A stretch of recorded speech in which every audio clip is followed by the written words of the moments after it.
anatomia aplicada ao traumatismo do terço médio da face.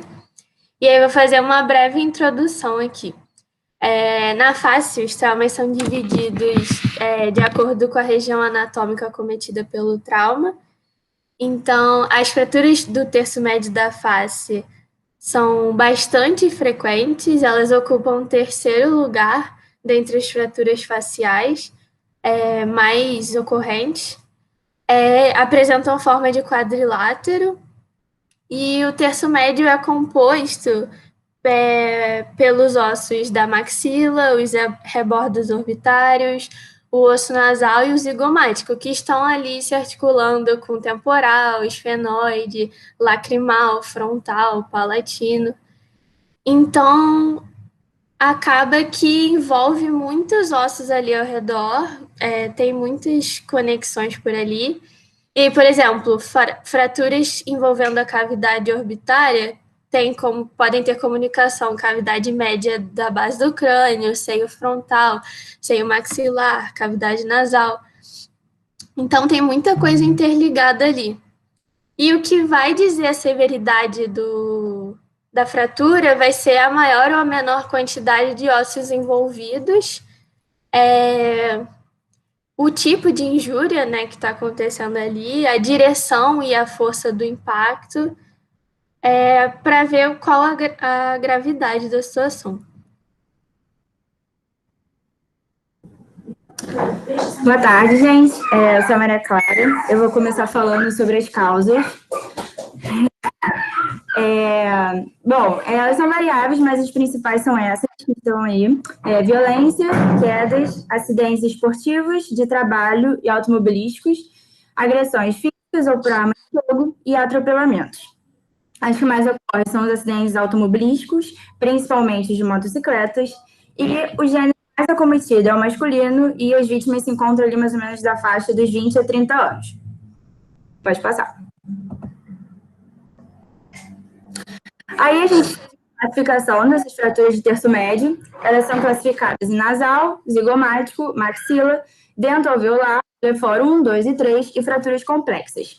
Aí, de acordo com o gráfico, a gente vê que fraturas de nasal são as que mais acontecem, seguido zigomático, mandíbula, maxilas e fraturas associadas. Pode passar. Bom, quando a gente pensa em avaliação e assistência, a gente tem que ter em mente que o principal objetivo desse tratamento é restabelecer o contorno anatômico, esteticamente e funcionalmente, e promover a reparação dos tecidos moles. Então, a assistência ela vai seguir o protocolo ABCDE do trauma, onde o A é de vias aéreas e controle da coluna cervical, o B, respiração e ventilação, o C, circulação com controle de hemorragia, o D é onde vão ser feitos exames neurológicos para verificar o nível de consciência do paciente, o E, exposição e controle de hipotermia. E a avaliação vai ser feita pela palpação da face, para identificar lacerações, deformidades, assimetrias ósseas, presença de otorreia, rinorreia ou suspeitas de líquido cefalorraquidiano.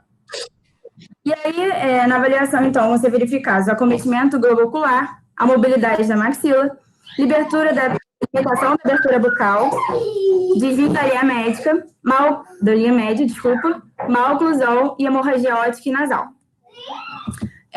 O tratamento dessas fraturas vão ser feitos cirurgicamente, se o paciente apresentar maloclusão, enoftalmia, que é o aprofundamento do globo ocular dentro da órbita, diplopia da visão dupla, anestesia do nervo infraorbital ou deformidades estéticas inaceitáveis.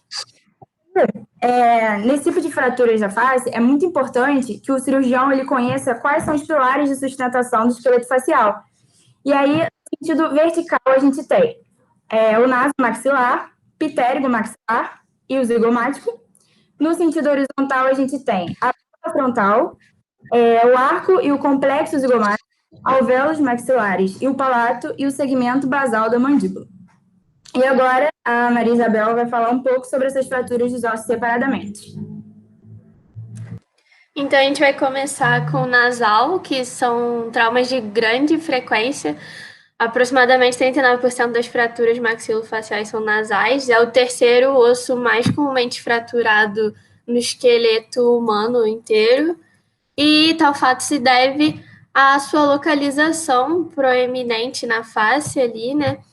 E ser formado por ossos de espessura mais reduzida. Então, não são necessárias forças tão grandes para eles serem fraturados. As forças maiores geralmente ocasionam fraturas cominutivas, que são em mais pedaços, né? Quebra mais. Então, anatomicamente, são dois ossos nasais unidos na linha média, que formam a porção óssea da estrutura.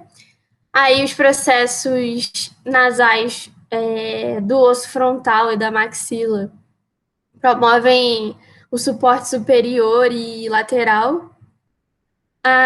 Tem uma porção cartilaginosa, duas cartilagens laterais superiores e duas cartilagens laterais inferiores.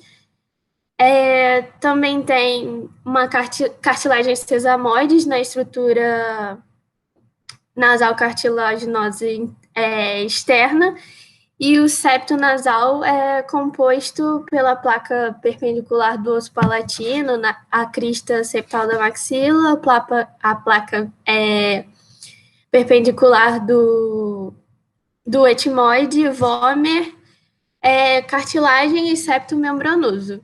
Então, o que acontece é que é fraturado mais frequentemente na parte mais inferior, que é mais delgada, enquanto na junção com o frontal costuma ser mais espessa, então menos fraturada. O septo nasal ósseo também é frequentemente fraturado na junção condroóssea, e os impactos laterais provocam mais fraturas que os frontais. Os impactos frontais, então, são classificados em 3 tipos de acordo com Strank. O tipo 1 corresponde à fratura nasal que compromete apenas as regiões distais dos ossos nasais e septo. O tipo 2 corresponde a uma lesão mais extensa, que envolve toda a parte distal dos ossos nasais, o processo frontal da maxila, na região da abertura piriforme, que, para quem não lembra, essa abertura aqui nasal. E o septo também se fratura e geralmente perde sua projeção. E o tipo 3, que é causado por um impacto mais forte, porque é bem cominutiva, né? Quebra em vários pedacinhos.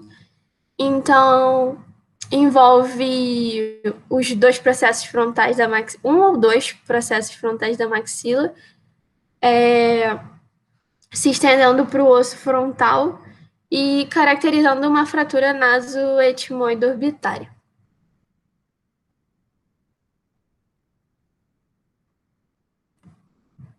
Então, sobre diagnóstico e sintomas, em casos severos é comum o acometimento dos outros ossos, como eu disse anteriormente. A parede medial da órbita, por exemplo, pode ser acometida, causando enoftalmo, que é o afundamento do globo ocular. Em alguns casos mais severos também pode afetar as fraturas em lâmina cribiforme, que podem causar rinolicorreia, a perda da função olfatória, o trauma cerebral, porque por ali passa filamentos quimiorreceptores do nervo olfatório, né, primeiro par. E dentre os sinais e sintomas, a gente destaca epistaxe, que é o sangramento nasal, desvio nasal, obstrução, hemucinos, que é a deposição de sangue no seio, e a mudança de aparência, dor e edema. Então, é realizado um exame físico com palpação, rinoscopia anterior. E a pesquisa radiológica é feita com bastante frequência, e o tratamento geralmente é feito antes dos primeiros 15 dias, e aí pode ser por redução aberta, fechada, pode utilizar fórceps, tem diversas formas de tratamento. E aí, temos as complicações precoces e tardias. Geralmente, as precoces é que o paciente já chega lá com essas complicações. E tardia pode ser simplesmente pelo não tratamento eficaz ou por complicações do corpo mesmo. Então, precoce tem edema, equimose, hematoma, drenagem epistaxe, que é o sangramento nasal, e rinorreia. E tardia, obstrução nasal, injúria das vias lacrimais, infecções, síndrome do choque séptico, perfuração septal e nariz em cela. Aqui temos algumas imagens de exemplo de pré e pós-operatório, com bastante inchaço, né, bem desviado o nariz. E agora vamos falar sobre zigomático. E falando, fazendo uma breve revisão anatômica, né, é um osso par irregular, é a principal estrutura lateral do terço médio da face. Ele apresenta processo temporal, orbital, maxilar e frontal, que se articulam com diversos ossos. E esses processos, eles constituem-se pontos de fragilidade do zigoma, ocorrendo muitas vezes a separação pelas suturas dos ossos, os quais se unem. Então, o zigomático, ele forma uma grande parte do aspecto lateral do assoalho da órbita, o teto do seio maxilar, parte das fossas temporal, infratemporal. Então, ele é muito importante no contorno facial. E é dissipador e transmissor das forças mastigatórias também. Além disso, também a fratura pode acometer o arco zigomático, que é mais frágil devido à sua estrutura e à sua posição. Então, a história do trauma é realizada de acordo com o tipo, a intensidade, o tempo ocorrido, a queixa de quais são os sintomas de dor, de depressões na face. Então, o diagnóstico é exame físico e de imagem. E o que acontece? Muitas vezes tá inchado, mas não necessariamente há uma fratura. Então, o exame de imagem acaba sendo essencial nesses momentos para diagnosticar exatamente que tipo de fratura que houve no local. Então, é importante investigar as depressões e os degraus ósseos, especialmente na região do arco zigomático. Pequenas depressões podem ser mais identificadas com maior facilidade numa inspeção mais breve. Então, a gente tem uma classificação de acordo com o Knight e North, que é o tipo de fratura do local ali. E aí temos o grupo 1, que é fraturas sem deslocamento, o grupo 2, fraturas de arco zigomático, grupo 3, fraturas com deslocamento sem rotação, grupo 4, com deslocamento e rotação medial, o 5, com deslocamento e rotação lateral, e o grupo 6, fraturas complexas, que são aquelas que são quebradas em vários pedacinhos, cominutivo.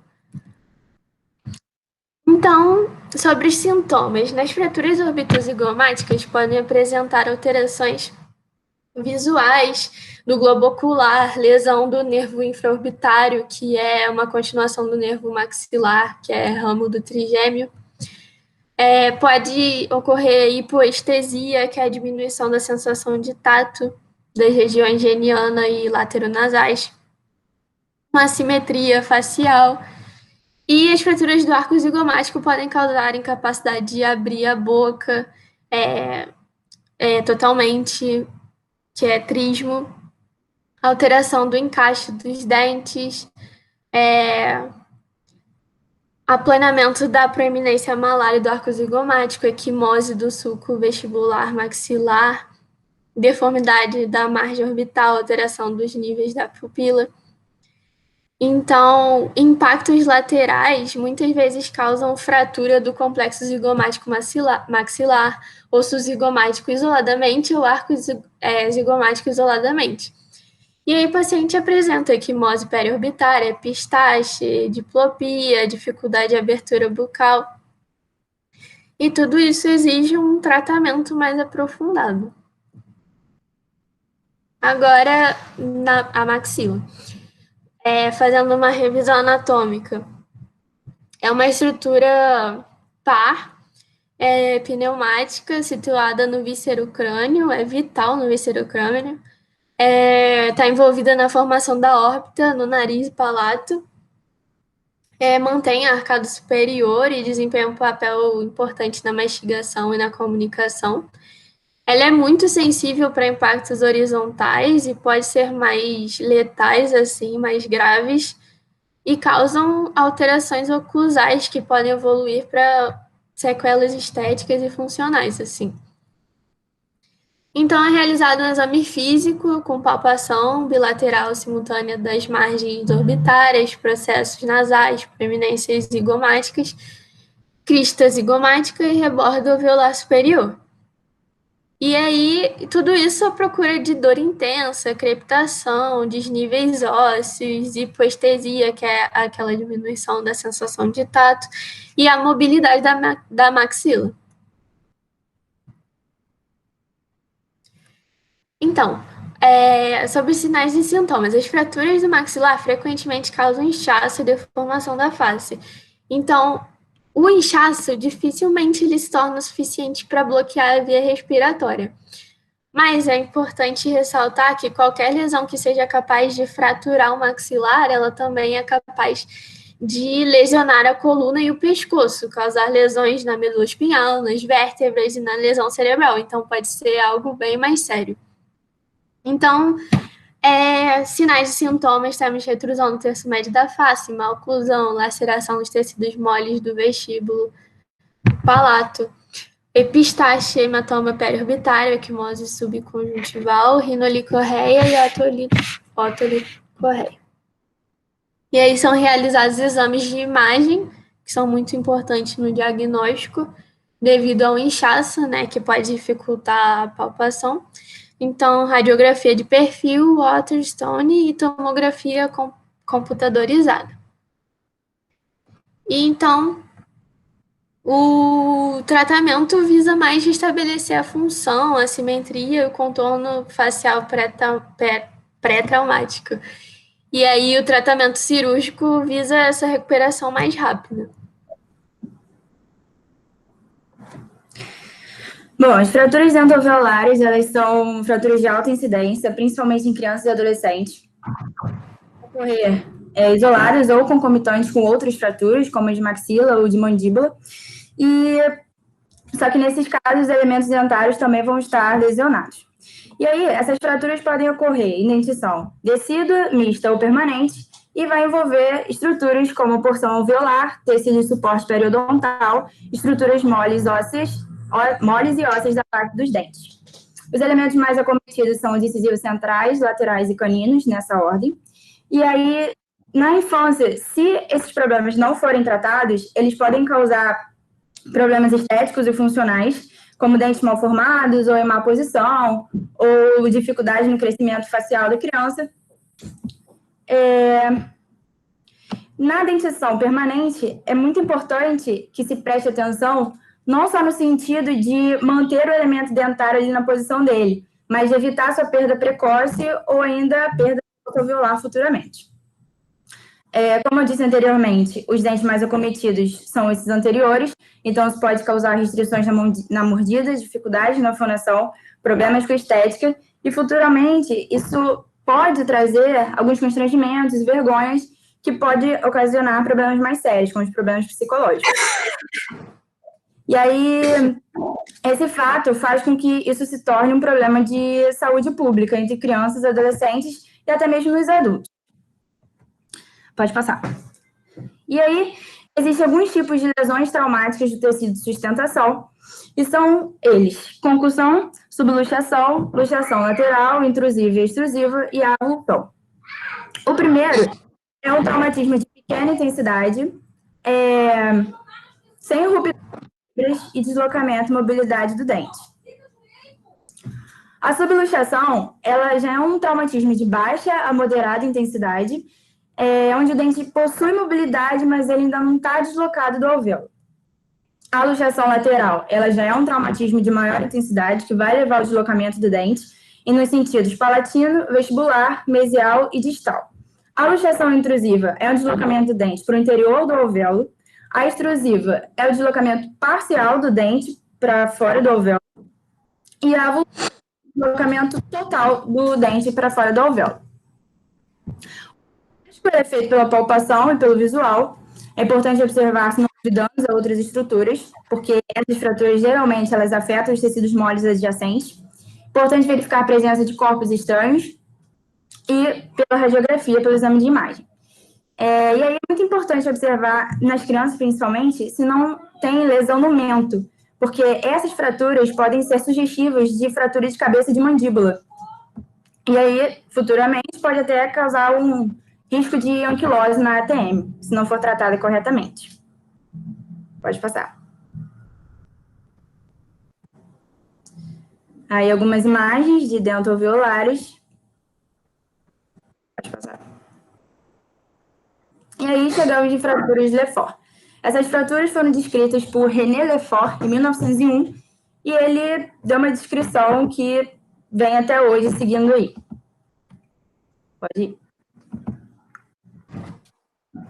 Bom, então, segundo René Lefort, a 1 é também chamada de transversa baixa, e a descrição de Lefort foi: tangencia a margem inferior da abertura piriforme e se dirige horizontalmente através da parede anterior do seio maxilar, bilateralmente, até a tuberosidade, comprometendo o processo pterigóide do osso esfenoide e causando a fratura ou disjunção pitérigo-maxilar. Então, essas fraturas de Lefort 1, elas geralmente são provocadas por impactos horizontais. A abertura da sutura entre a maxila e o processo pterigóide do osso esfenoide, e aí separa também a maxila das estruturas nasais e zigomáticas. Pode ser que nesse tipo de fratura ocorram fraturas alveolares ou a fratura da maxila em diversos fragmentos. E aí, o diagnóstico é feito pela palpação e pela pressão nos dentes maxilares, e aí vai ter a mobilidade de toda a maxila em bloco. Ou seja, vai tudo mexer junto, essa parte maxilar. As características clínicas: mobilidade da porção alveolar da maxila, edema, equimose periorbital, dor, mudança na oclusão por intrusão e giroversão na maxila.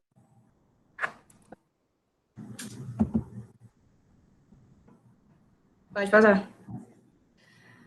A Lefort 2, ela também é chamada de piramidal. E a descrição de Lefort foi: característica por uma linha de fratura que se inicia na região dos ossos nasais, descendo pelo processo frontal do osso maxilar, estendendo-se lateralmente através dos ossos lacrimais ao assoalho da órbita, rebordo infraorbitário e sutura zigomático-maxilar. Ali, atinge a parede lateral da maxila e estende-se até o processo pterigóide do osso esfenoide, na qual causa a fratura pitérigo-maxilar. Então, esse tipo de fratura, ela vai separar os ossos da maxila e nasal do osso da órbita e do zigomático, e ela também está associada à fratura de lâmina quivose. Então, ela tem comunicação com a cavidade intracraniana. As características clínicas: mobilidade da maxila, só que agora a pirâmide nasal vai estar incluída nesse bloco, edema, equimose periorbital, dor e rinorreia. Pode passar. E aí a gente botou algumas imagens aqui, clínicas. Aqui no A, a gente consegue ver direitinho a equimose e o edema periorbitário bilateral. Essas aqui são mais técnicas cirúrgicas, então a gente vai passar direto lá para a letra F e a gente vai ver que a estética facial do paciente, a abertura bucal, totalmente satisfatórios. Pode passar. E aí, a Lefort 3, ela também é chamada de disfunção crâniofacial.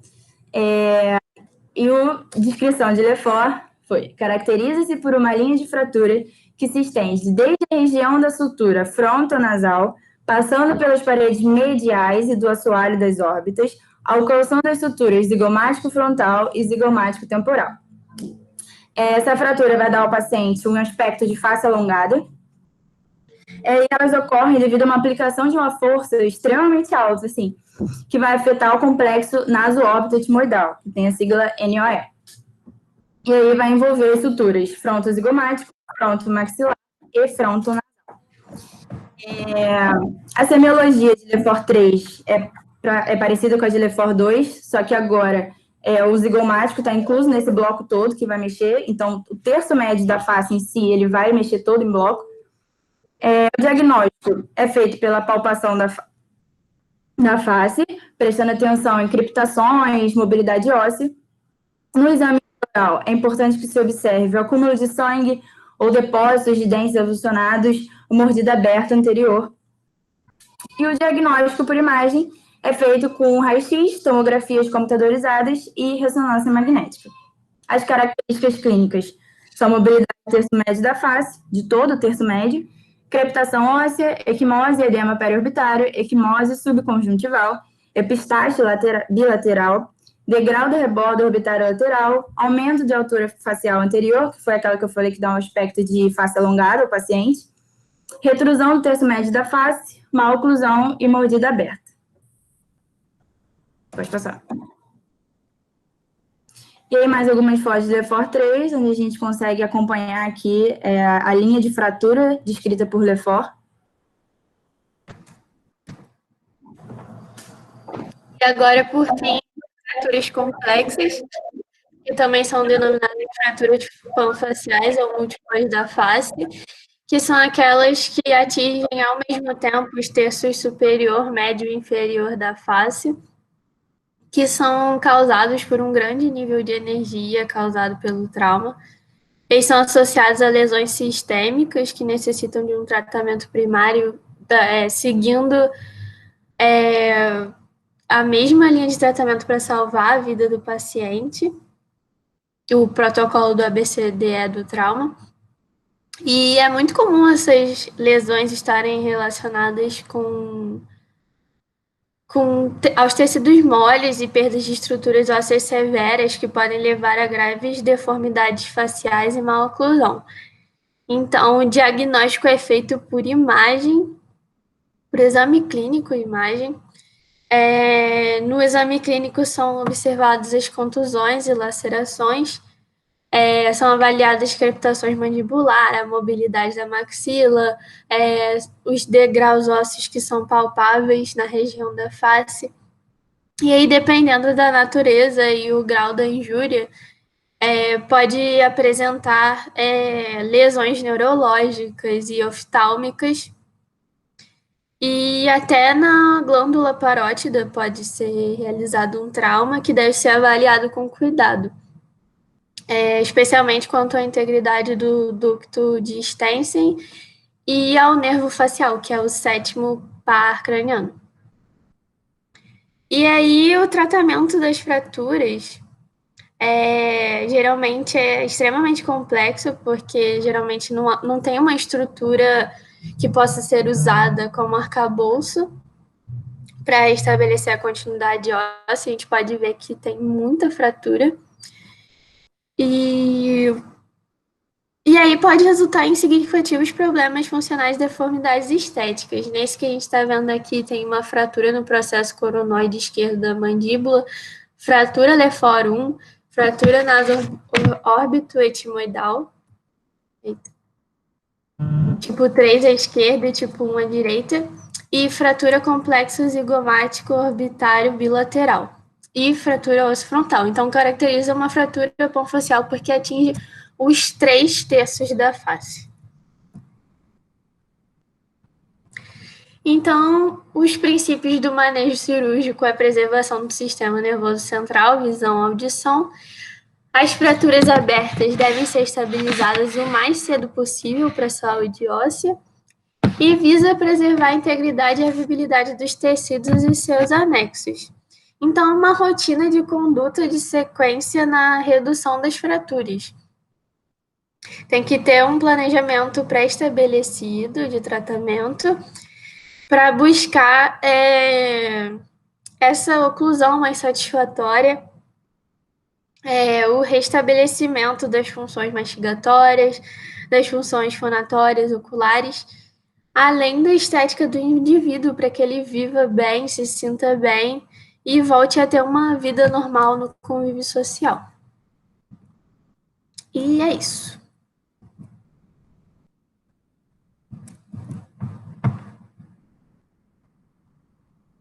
Cadê?